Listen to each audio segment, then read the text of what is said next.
350-400 grammes. Voilà la quantité de piment que vous récoltez par plant quand vous décidez de vous lancer dans la production du piment à l'hectare. En fonction des variétés, vous avez la possibilité d'aller jusqu'à 500 grammes. Mais le rendement moyen au niveau d'un hectare de piment tourne entre 15 tonnes et 20 tonnes en fonction de la zone agroécologique, en fonction du climat et surtout en fonction de la variété que vous avez choisie. En termes de variétés, il y a plus de 500 variétés aujourd'hui qui existent au niveau du piment, que ce soit le piment amer, que ce soit le piment doux. Des variétés qui vous permettent quand même d'avoir des résultats impressionnants et des variétés surtout qui ont été conçues et qui répondent en fonction d'une zone à une autre. Dans cette vidéo, je vais vous expliquer comment vous pouvez doubler votre rendement au niveau du piment, comment vous pouvez faire de très belles récoltes et surtout comment vous pouvez vous assurer que chaque plant de piment qui a été mis à terre puisse quand même porter des fruits et surtout puisse vous permettre de gagner de l'argent. L'objectif de vous lancer dans l'agriculture, ce n'est pas de produire pour les beaux yeux, ce n'est pas de produire parce qu'il faut produire, c'est de produire pour pouvoir satisfaire un marché cible.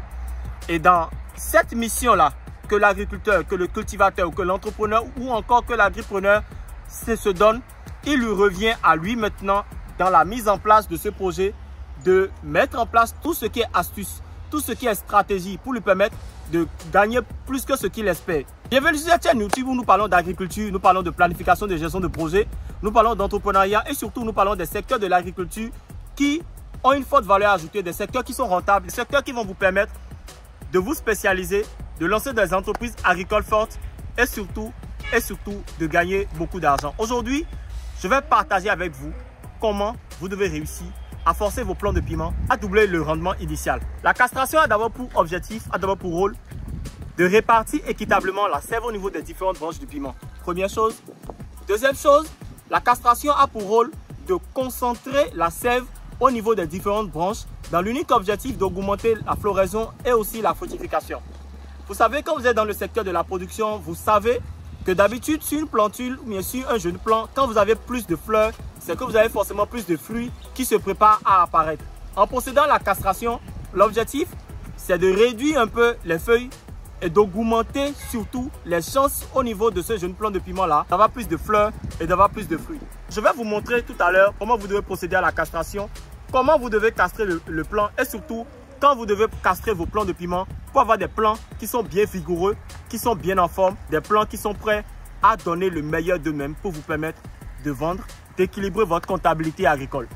Alors, nous allons juste prendre un plant de piment, juste comme ça à tout vent, sur lequel nous allons tester cette méthode-là pour voir un peu comment vous devez procéder et surtout la meilleure manière avec laquelle vous devez procéder au niveau de la castration. Quand vous prenez un jeune plant de piment, vous devez tout de suite garder à l'esprit que le plant de piment, bien que ça soit de la matière végétale, est d'abord un être vivant. C'est d'abord un être vivant dans lequel cohabitent des micro-organismes, des bactéries et surtout des molécules qui interviennent fortement dans le développement racinaire et foliaire de cette plante-là.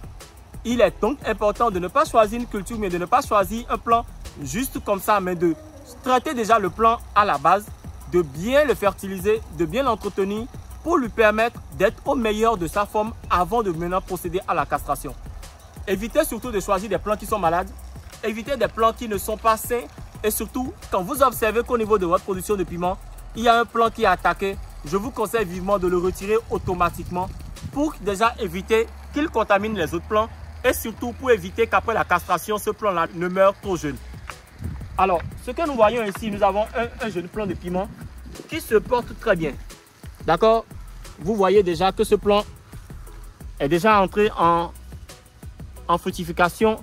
Et quand vous voyez un peu la taille de ces jeunes piments-là, vous voyez que les piments sont bien énormes. D'accord? Vous voyez que les piments sont bien énormes et qui sont bien gros. Alors, est-ce que la castration a été effectuée sur ce jeune plant? Non. La castration n'a pas été effectuée sur ce jeune plant.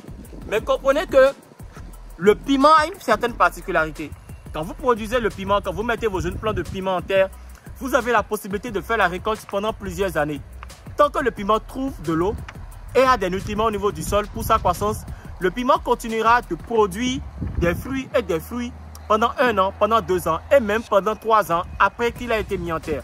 Ce qui veut dire que ce n'est pas une activité dans laquelle vous vous lancez ou vous stoppez juste quelques mois après, non, mais c'est une activité dans laquelle vous vous lancez et c'est un projet qui vous permettra de gagner de l'argent pendant des années quand vous savez vraiment comment gérer la production, comment gérer tout ce qui touche à la réussite de ce projet-là.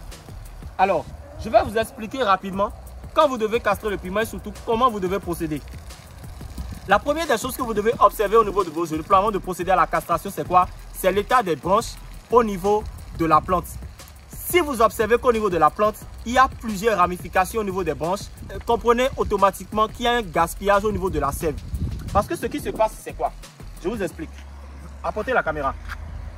Alors, ce qui se passe, c'est quoi? Vous avez la plante qui se trouve juste là.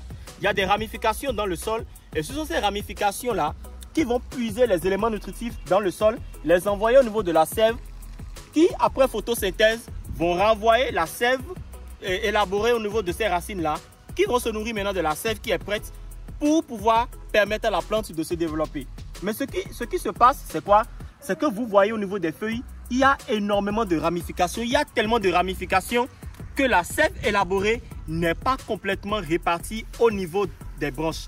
Conséquence, vous avez un plant qui a beaucoup de feuilles, mais vous avez une fructification qui est en dessous de la moyenne.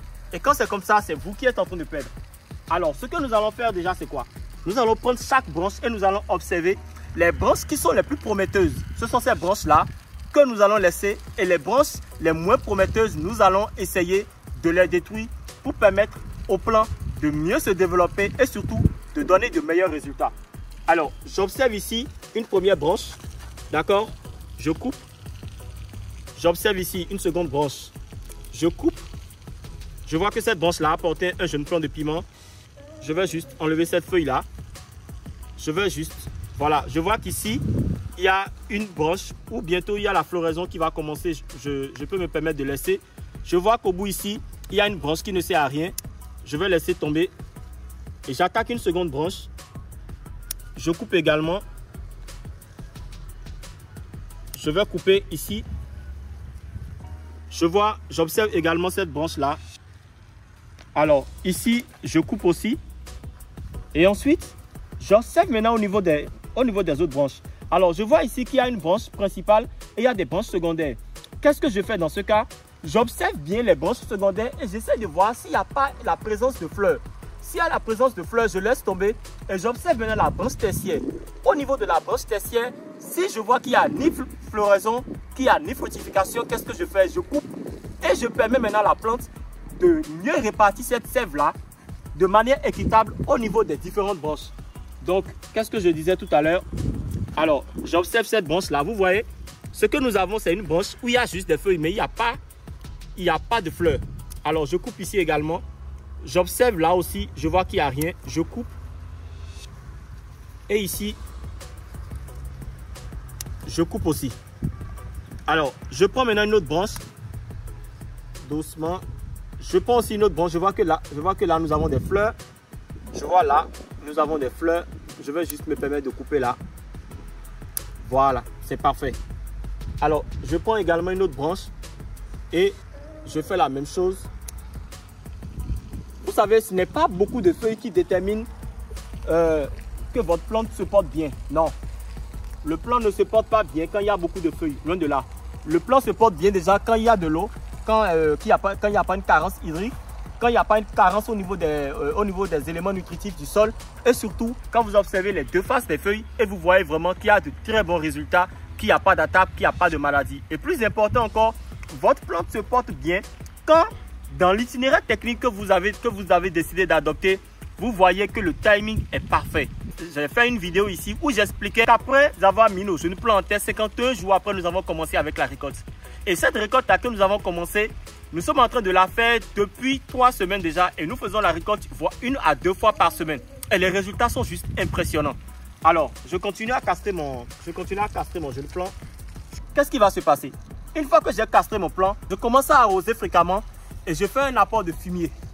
Je fais un apport de fumier ou de compost qui vont permettre au plant là de pouvoir régénérer un peu ses cellules et surtout qui vont lui permettre maintenant d'avoir des fruits qui sont bien gros, qui sont bien en forme et surtout des fruits qui vont vous permettre de vendre et de vous faire de l'argent. Alors, je viens ici et je vois que ce plant de piment là a besoin d'être castré.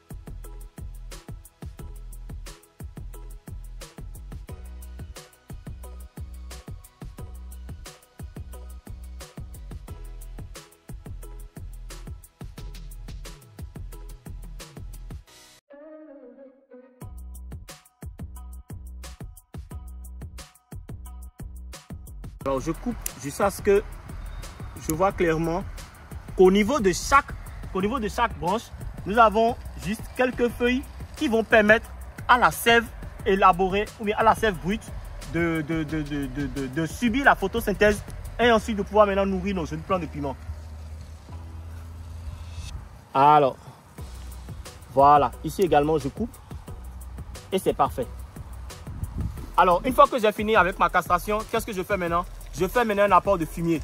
J'apporte maintenant du fumier au niveau de mes plants et j'arrose automatiquement pour permettre aux plants de ne pas sentir une certaine rupture, c'est-à-dire qu'il n'y ait pas une rupture brusque dans ce processus-là, dans le processus de leur développement. Parce que les plantes sont déjà habituées, quand la sève vient, d'être répartie dans une certaine zone. Et quand vous créez une certaine interruption au niveau de ces différentes zones-là, attendez voir ce que la plante puisse quand même subir un choc.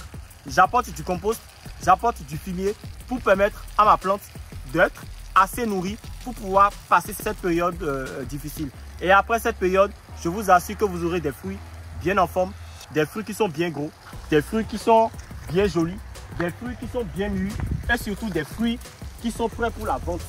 Parce que l'objectif à la base, c'est ça.